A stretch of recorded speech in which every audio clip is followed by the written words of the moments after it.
Hello, hello. I see people starting to make their way in. That's very exciting. We'll get started in just a second. Maybe we'll just let a few more folks enter and then we will get going.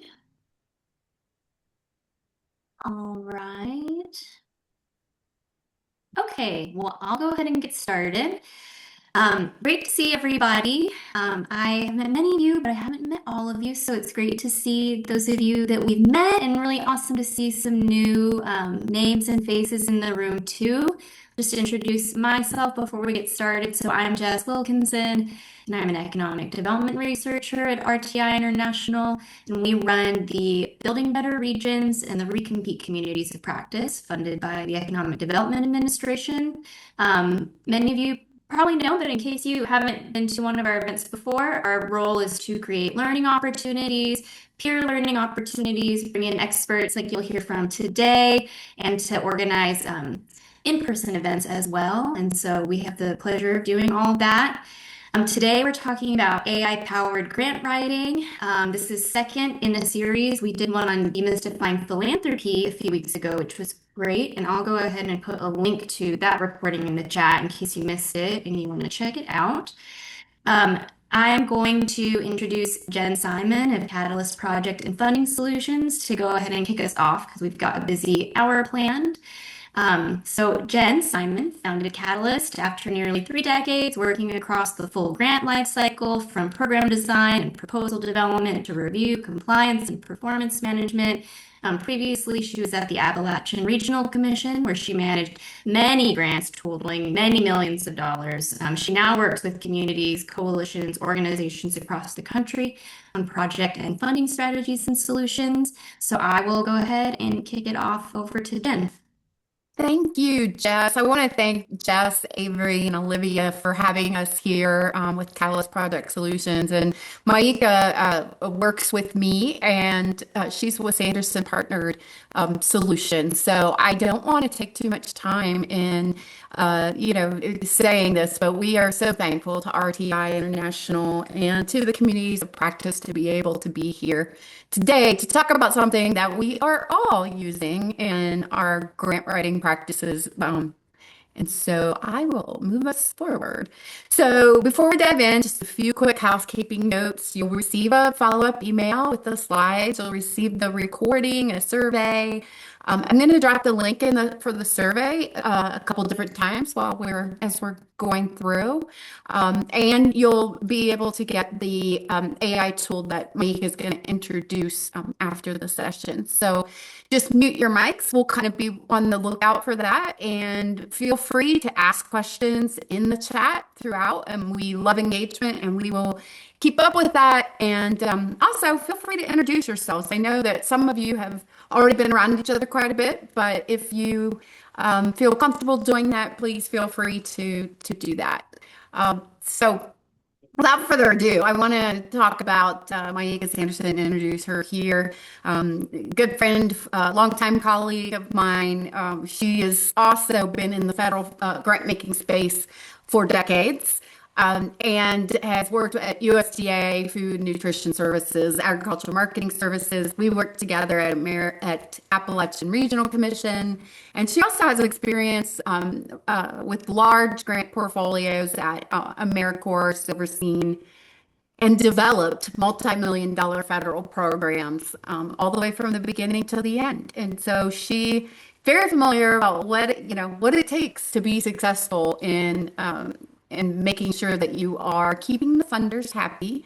And she has reviewed and I think does an incredible job providing technical assistance and training to multiple entities across the country as well. So Mieka, I am going to turn off my mic and hand it right over to you.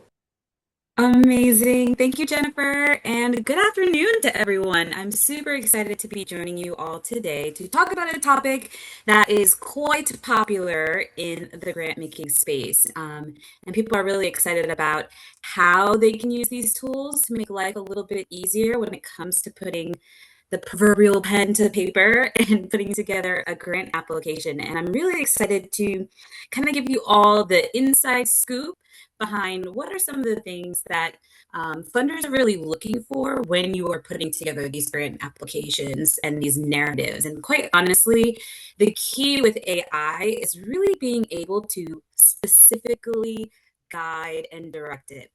That's how you really get high quality outputs and responses to your questions. So excited to dive in today and provide you all with some tools, a framework, strategies for improving your outputs, and a little bit of practice along the way. I know I too have been guilty of, I really want to sit in on this webinar, but my inbox is going insane. So you're doing the two screen thing. Highly encourage you to just put your attention right here so that we could learn some new tools together, and you could get back your time. I promise this hour invested is going to be well worth it.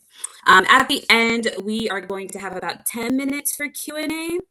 I want to warn y'all because I am very guilty of this. I want to share all the things with you. So today I really struggled with pulling information out of this presentation. So you'll have to forgive me if I rev it up and move a little fast. But the beauty of this is that it's recorded. There's also a tool that we've provided that will allow you to reference a lot of what we're going to be talking about today. Plus the slides are going to be made available to you. So if we move a little fast, worry not, you will be able to access all this information again later. And quite honestly, it's a lot of information. In order for you to feel competent and ready to kind of dive in, you're going to have to practice. It's going to feel scary. It's going to feel weird. But honestly, that's just how you get better at using AI tools. I see that the chat is chatting. Love to see that everyone is dropping their name and where they're from. Keep that going. And actually, I probably have a question for you all. So Jen, if you could advance us to the next slide. Thank you. So I just wanted to get a little bit of a sense from the group. So I see that we have 48 folks with us right now, which is fantastic. Love to see that showing. Can you all tell me what is the most difficult part of writing grant applications? So I have a few options here for you on the screen. Is it A, go ahead and use the chat. Is it A, crafting a compelling needs statement? Is it B, articulating partnership contributions when funders are asking that, tell us about your partners question? Is it C, aligning your organization's work to funder priorities?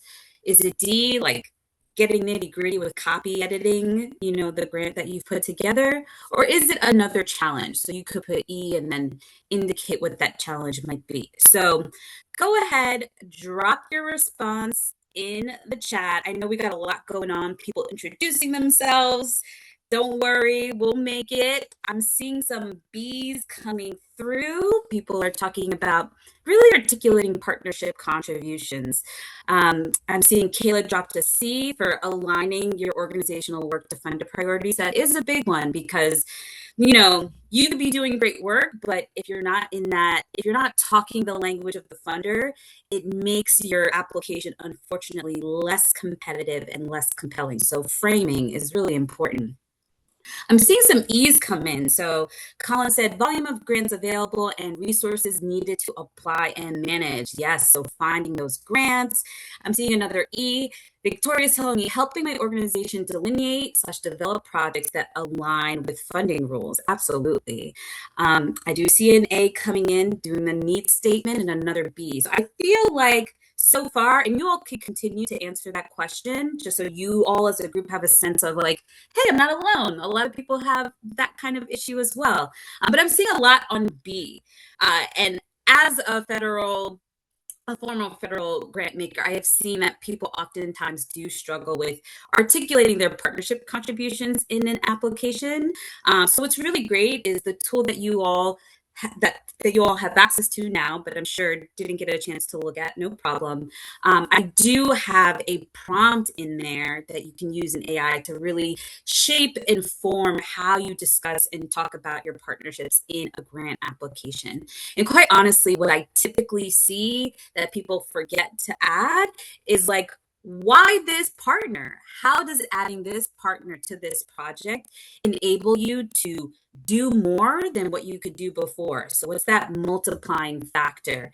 How are you expanding your reach as a result of working with that partner? How are you able to do your work better as a result of that partner? And last but not least, it's also important to indicate to the funder, like, I chose this partner because they bring X, Y, Z expertise to the table. Oftentimes I'll read an application and I'm like, great, you chose XYZ person, but I'm like, why? Why are they well equipped to do this job? So those are kind of some of the parameters you want to be thinking about when you're trying to describe to a funder the partnerships that you selected. And I know I'm talking to coalitions here, so you all have multiple organizations coming together to execute on a specific goal. So I know you've had to do this a little bit already, but giving you some tips and tools behind the curtains on how to do it even better. All right, next slide, please, Jen. And Jen, if you have to get the hook on me, Mieka, keep moving. Feel free to do that. Great. So let's dive into why we are gathered here today. And again, it really goes hand in hand.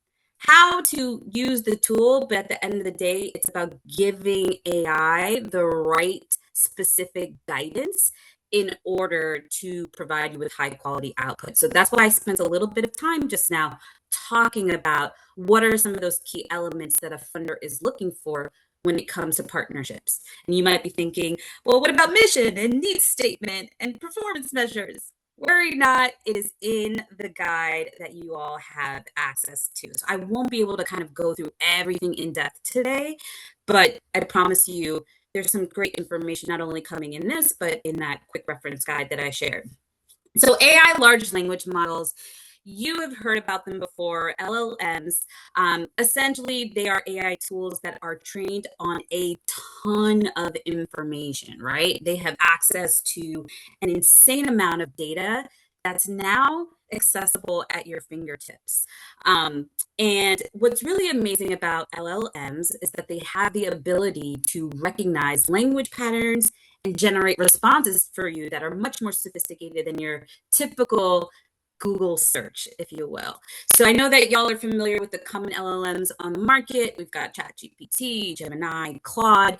But I want you to know that, like, you could do a lot with the unpaid version. So I just want to make sure people don't feel like, oh, I'm tapped out, I don't have a paid version.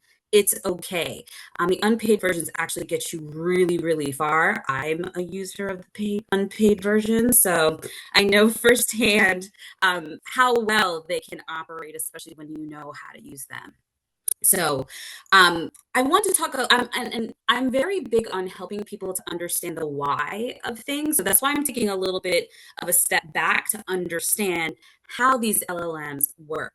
So they have a ton of information, and that's why it's so important for us to really understand how to extract the information that we want out of it. So when you type a query into an LLM, it transforms those queries, those words, into binary code, which is just a series of zeros and ones.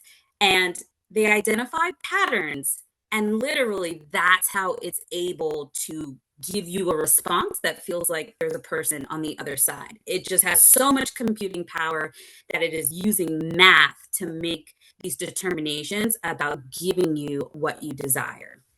So why does that matter? Like, nobody wants to be a computer scientist here, or maybe I should just speak for myself. This is as technical as it's going to get. But I wanted to say this because it's important to understand that these AI models are just guessing. And so we have to do all that we can to help them give us the best guess possible to meet our needs in terms of the query that we gave it or the task that we gave it. So next slide, please. So some important considerations when you are using a large language model of your choice is that because it's guessing, it can get it wrong. And I think one of the things that people fail to realize about AI, it's about the quality of what you get out of it is about the quality that you put into it. So it's really, really important that the information that we put in is really clear and specific. And I'll get into a framework that'll help you to kind of shape how to put that information into the LLM.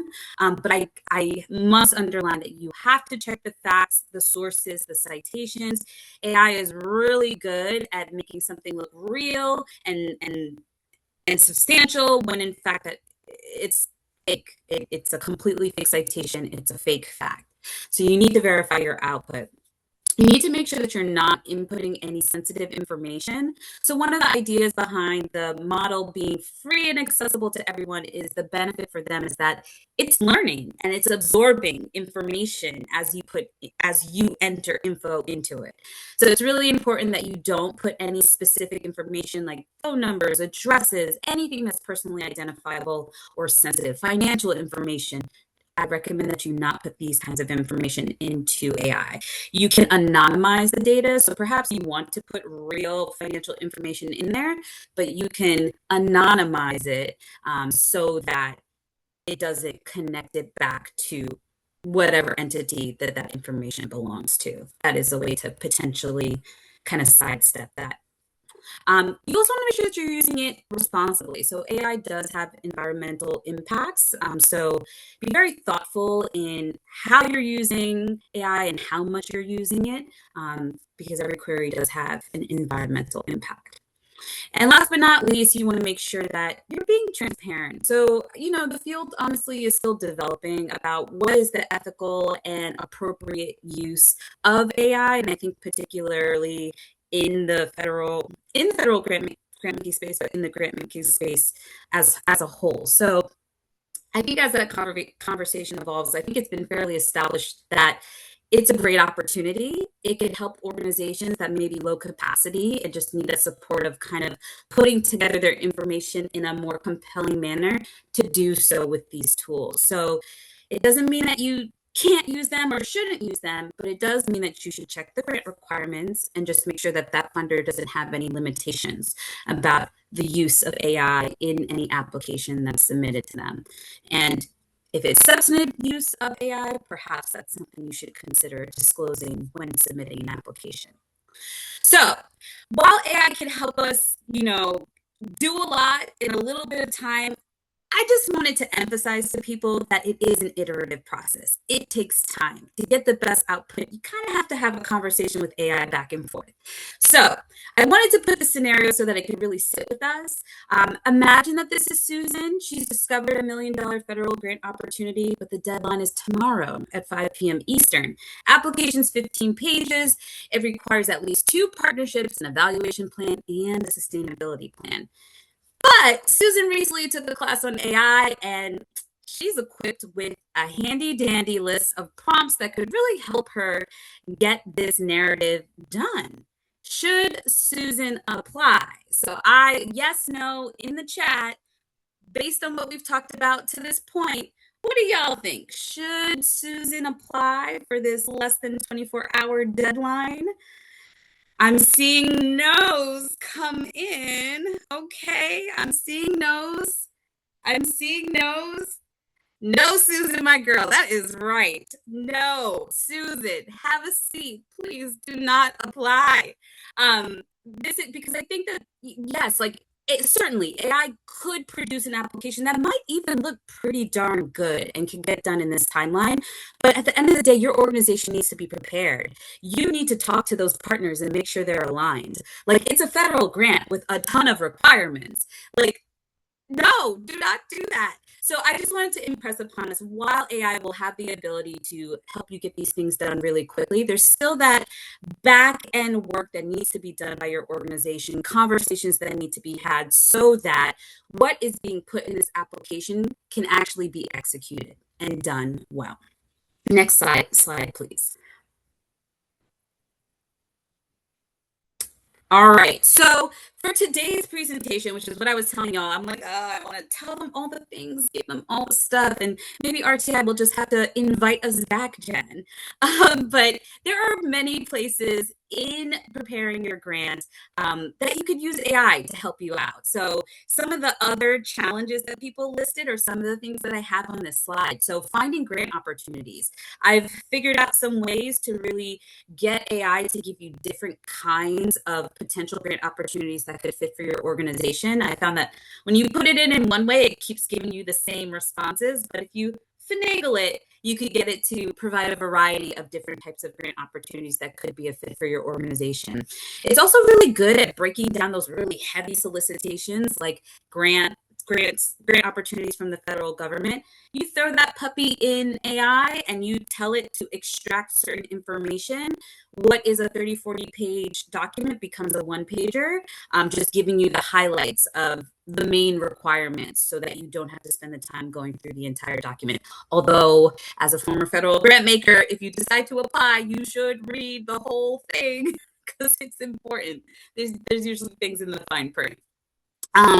Third bullet, which is where we're going to really focus today, is supporting writing narrative responses. So at the end of the day, in order to get funding, you're going to have to put together a proposal in most instances. And AI is really well equipped to help you with that drafting process, as well as copy editing. So we'll talk a little bit about how to craft prompts that get you started, create kind of like a templated narrative that you can then go off and customize it according to various funding opportunities. And then last but not least, which we won't get into today, but scoring and reviewing your narrative responses. So after you have a draft, you have this beautiful grant application, you actually could ask AI, hey, here's the rubric if it was provided by the funder. Can you please score this grant application against the narrative? Tell me where I'm weak, tell me where I'm strong, give me a score for each category, and give me recommendations on how to strengthen for each identified weak spot. You could run the tape back on that. That is actually a pretty good prompt right there. And that will give you a really great way of identifying opportunities to enhance and make your grant application more compelling. Next slide, please. And Jen talked about how she loves using that feature. I do too. It's a pretty great one, especially when you've been in that document for too long and you get blind, start filling in gaps. AI will highlight for you some areas to improve. All right, so we are now in the portion of today's discussion where we talk about creating effective prompts. So what is a prompt? I've been saying this word, shame on me, and not giving you the definition. So a prompt is simply the instructions that you enter into that large language model, that AI tool, that ChatGPT, Claude, Gemini, whatever one you're using, to produce a product or to complete a task or an assignment. Now, honestly, doing prompts is kind of like painting. It's like however you want to do it. Everybody has their own style, but there are some kind of basic principles, if you will, or guardrails that you can use in order to ensure that you get something of quality out of prompting AI. So I like to make things really simple and easy. I've seen people talk about 4 different components. I'm just trying to make this as easy for us today as possible. So we have 3 components to the framework.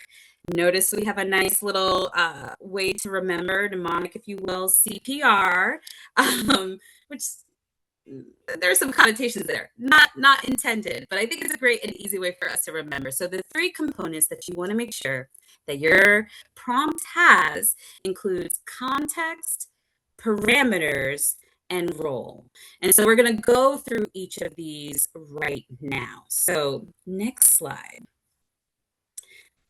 So for context, you want to make sure that you're giving AI some background info in order to effectively complete the task. It's funny, you'll see in the quick reference guide that you all have access to at the top, we kind of try to set the stage by telling you all like how to think about AI. And AI is really like a child genius intern, right? It's like they're so smart, but inexperienced, and they just need a ton of guidance and a ton of oversight and ongoing actionable feedback in order to get the work done effectively. So if you're going to give someone an assignment, you want to make sure that you give them some context so that they can provide you with the best possible performance. So in the case of grant writing, the kind of context that might come into play is you may want to tell AI your organization's mission, vision, values. You may want to tell AI what your target population is. You may want to tell AI your key programs and services. And you may want to tell AI how it's going to be used. So sometimes that could look like, I am responding to this specific funder's specific question if you found an opportunity and you need help doing an initial draft. Or it could be you're creating these narrative templates where it's just like a baseline narrative that you will have. It's been made for you by AI, but you can then go ahead and customize it as you find funding opportunities in the future. So you say, I am creating a narrative template that I can use in the future for any grant opportunities that I find. So give AI that context and then tell them about your organization, etc. Now you may be wondering, like, that's a lot of work. I gotta write all of those words about context. That could be all day. I'm not a fast typer. So many times AI has a voice feature. So you could, if you are comfortable, you can decide to use the voice activation feature in your LLM where you could literally just say that information into the tool. Alternatively, usually you have to log in for this. You can attach information. So you can have maybe some grant applications that you've written in the past, or just like other pieces of materials that describe your program. You can attach that and AI can extract information from that. Using the attachment, can you please, et cetera, et cetera. So it could draw information out of attachments. Or alternatively, which is what I do, I don't like people tracking me, so I don't log into AI when I use it. I will copy paste. So I'll copy paste the information. I'll say, use the background information pasted below.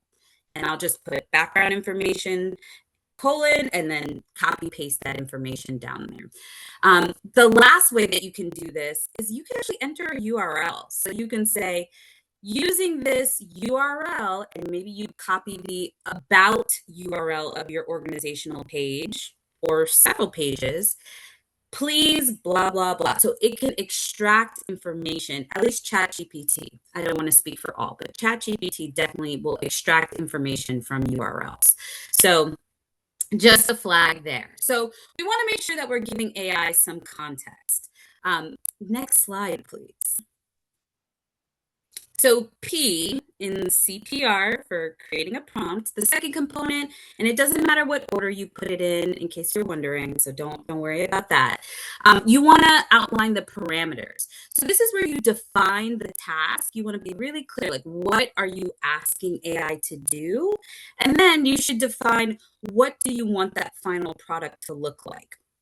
So once you give that instruction, please answer this insert specific question from the application, or please create a narrative templated response that I can use in the future and customize for grant opportunities. What should it look like? So how many words? No more than X characters, no more than X words. You can even tell it the writing style preference. I want this to have an executive professional tone. I would like this to be plain language, concise and brief. There are a couple of different ways that you can influence the way that AI decides to talk about the response that you are requesting that it gives you. So, and what's interesting is I often feel that people don't have the vocabulary to direct AI. It's kind of like you have so many options. You're like, what do I tell it to do? Like, what are my options? So in here, if I'm not mistaken, the next slide should provide, yes. The next slide should provide you some instruction on, potential writing style preferences that you would like to do. You can even mix and match. That's the beauty of using AI. You can customize it. So Maybe you want it to sound academic, technical, persuasive, conversational. You don't have to pick just one. You can pick a few, but be logical in your choices, right? Don't do conflicting. Be plain language and like highly academic PhD level. Possible, but like a little bit on the opposite side of the spectrums, right? So we want to be logical in the choices when we mix and match in directing AI. But wanted to give you all a list of things that you can draw from when you're like trying to define what you want your product to sound and feel like. Next slide, please. Okay, so we've gone through two, y'all. We've gone through context, we've gone through parameters, CPR, and now we're on role, which I think is the easiest one of them all. But this is where you define for AI what type of professional they should be. So we talked about in the beginning how AI has access to this vast amount of data and information. And the way that I kind of was able to internalize role was that I was like, oh man, it's like, if y'all remember the days of like looking through the cards in the library, I might be dating myself. But back in the day when you wanted to like find a book, like there were these cards that the librarian would go through, and there were a bunch of them, and they were organized. And Olivia, I know you know what I'm talking about. They were organized, right? And so for AI, so that they can give you the right kind of information, you want to direct them to the right part of the database.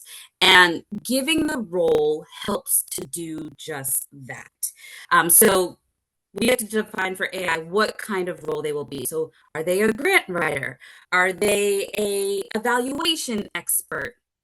So if we go to the next slide, I kind of lay out a few of my favorite AI grant role personas. So you'll see I got a little fancy with it. I added award-winning, seasoned, senior, but we have grant writer, grant reviewer, a copy editor, and an evaluation expert. So when I have AI writing kind of like the performance measure section, sometimes I'll break out this role in order to get a little bit more nitty gritty and have them be a little bit more critical of, that output that it's giving me. So this should kind of get you in the right direction when you're trying to select like which role do I want. Often when you're drafting a grant narrative, you're probably just going to break out the nonprofit grant writer role. But these other roles are also very helpful for when you're reviewing, when you're copy editing, or in the case of the evaluation expert, when you're putting together maybe something along the lines of a performance measure related narrative.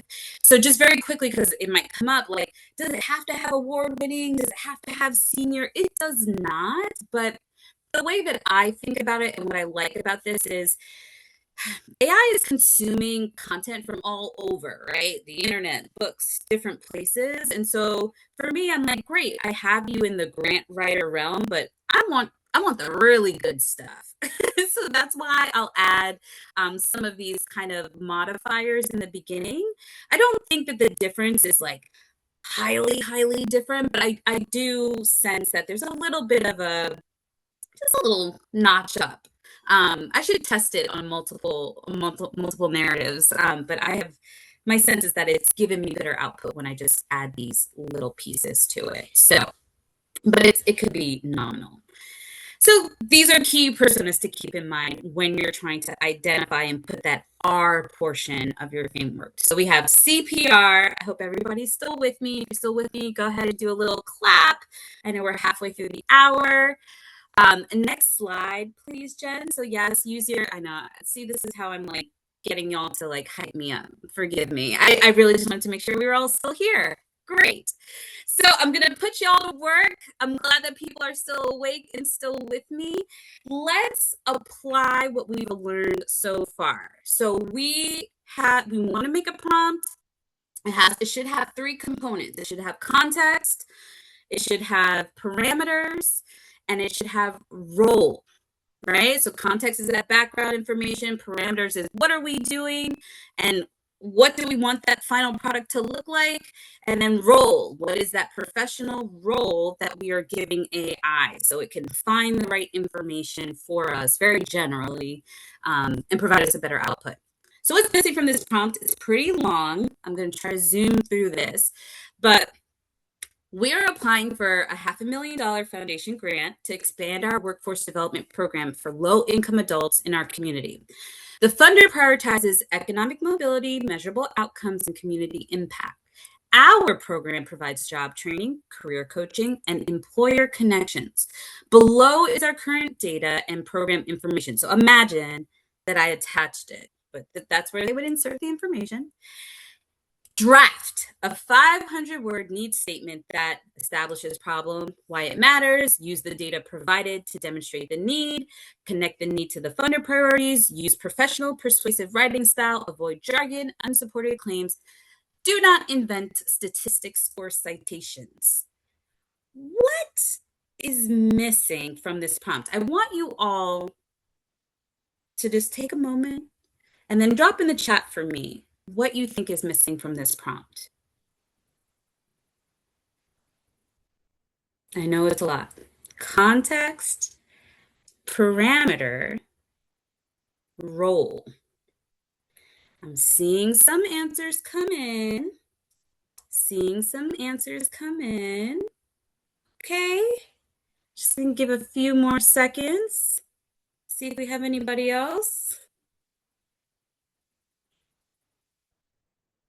All right, I think I'm gonna close the door on this one. Jennifer, if you can, I wish I had a drum roll. Can we advance to the next slide? Role is missing. We didn't give AI a role. We did not give AI a role.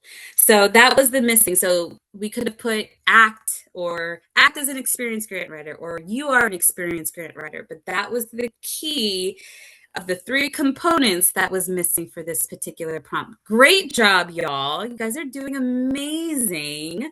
And some of y'all get like extra credit points. Tone was not in there. It's true. It's mostly like writing style. So I see you. I see y'all. Y'all are doing great. Next slide, please. All right. So we're going to up the ante here. This is a prompt. You can see it's a little bare bones. I would love for you all, using the chat feature, to tell me what's wrong or missing from this prompt. I think I could pretty clearly say this is not a great prompt.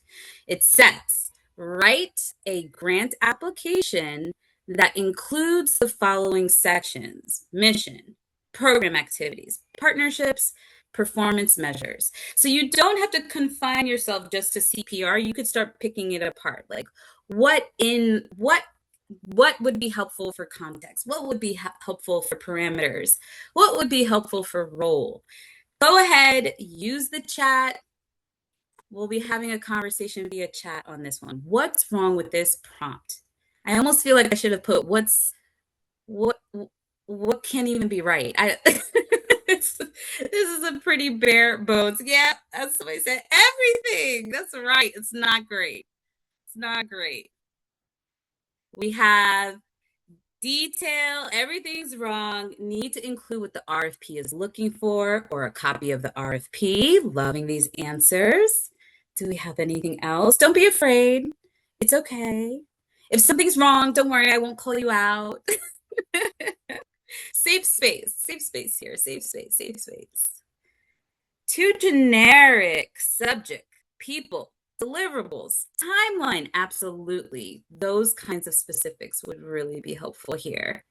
Couldn't agree more. We've got an exclamation point on that. Anything else, y'all? What would be an appropriate role given there is a task? So they did define part of the parameter. They want to write a whole grant application, which I have feelings about that. No role. That is correct. There is no role listed here.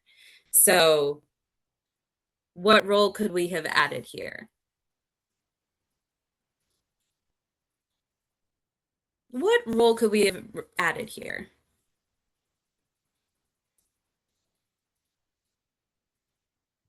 That's right. Angie comes in. Grant writer. So we could have added, senior grant writer, experienced grant writer. That would have been a great role to add for this one. Okay, so let's talk about this task. So now we're going to get into parameters. Let's get into the parameters here. The parameter here is to write a grant application, and then that is further defined by saying what specific sections they want in this grant application. Okay, I see where they're getting at. My first issue with this is that's a tall order. I'm not saying AI can't do that. I'm saying that if I want a high quality output from AI, I think my better bet here is to break up this application. And I would ask AI, Angie is out here doing it. Separate it. That's right. So I would break this up. This would be separate prompts for me. So I would want to write a needs statement. And if I have that grant application in front of me, I would insert the question. So I would break this down. This is what, like, to me, I think we're giving the child genius intern, we're giving them too much all at once. So let's break down that task. It's a whole grant application. Let's just do it section by section. So that's my first piece. I would define down that task we're giving them. And then I want to further describe what I want that to look like. So I would say you are a professional grant writer.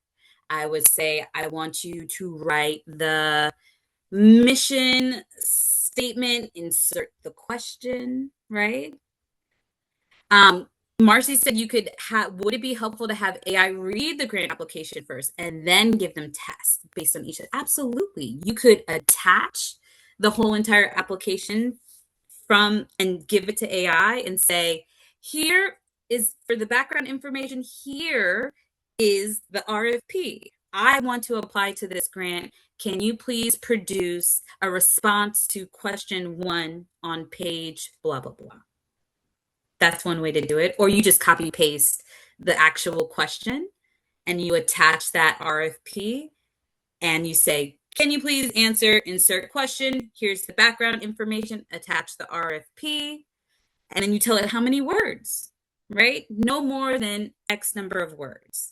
And then you probably have to tell them a bit about your organization, right? Because in order for it to write a meaningful, customizable, response, it needs to know about you. It knows about the task, but we need the context of you, your organization. What do you do? So I would want to attach or copy paste that information. So I would put, here is information about my organization, extract it from this URL or this attachment, give the file name. It's really good to be specific with AI because sometimes it'll mix your sources together. So I'm really big on being very specific. So for me, I would say, here's the question. You are a professional grant writer. Please draft a response, no more than X words. Attached or below, you will find a copy of background information about my organization. And then it will produce something much better than what we are seeing on this slide. All right. I think I've belabored the point here, but hopefully people are starting to feel a little more comfortable. Oh, no, you could go back, Jen. You did perfect.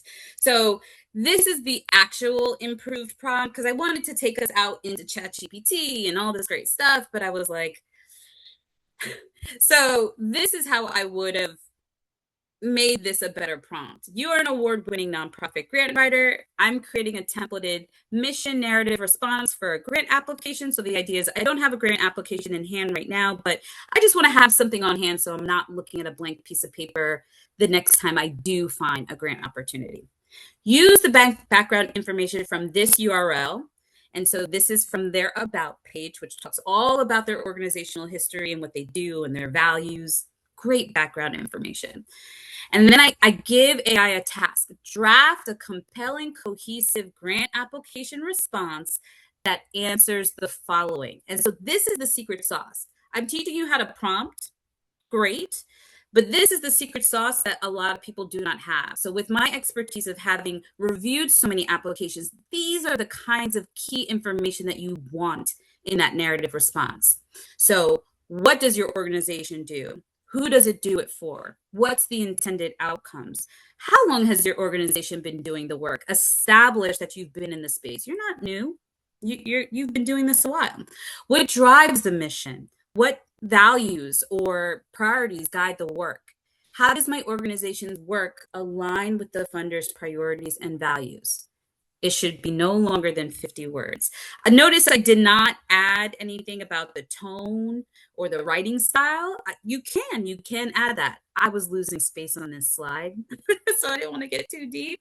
And the last little line you see here is I said, ask me any clarifying questions before completing the task, which is one of my favorite ways to optimize any response that I'm getting, because it's hard to see what gaps AI may have. And AI will literally just ask you a series of questions before it produces the output for you. All right, next slide, please.